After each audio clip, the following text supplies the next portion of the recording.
a French student who was deported after being detained by the police during Istanbul's Gezi Park protests on June 11, 2013, has won 10,000 Turkish liras in compensation for being unlawfully deprived of her freedom during her detention.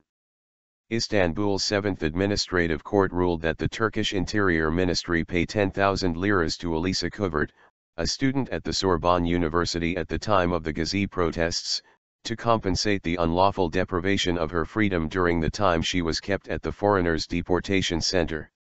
To partially compensate for the pain and sorrow she felt as she was deprived of her freedom by unlawful reasons, was the verdict in the court's decision.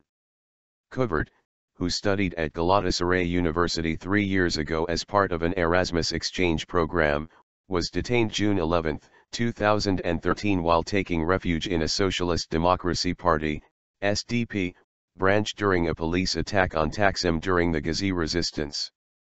Couvert claimed she knew nothing of the SDP, a legal party that is a fierce critic of the government or of the building, before she took shelter there from a barrage of tear gas with about 30 others. Gülizar Tuncer, Couvert's lawyer, had filed a complaint at Istanbul's 7th Administrative Court that it was against the law to keep Couvert at the deportation center, as a decision against her had not yet been made and she had a valid passport. The court previously ruled for Couvert. Tuncer thus opened a compensation suit afterwards. During her detention, the student remained in custody for 4 days, where she was questioned about her relation to the SDP and accused of being a French spy.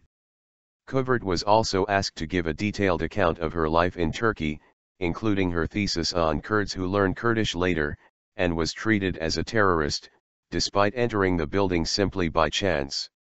Her residence permit was also cancelled prior to deportation without any official reason provided.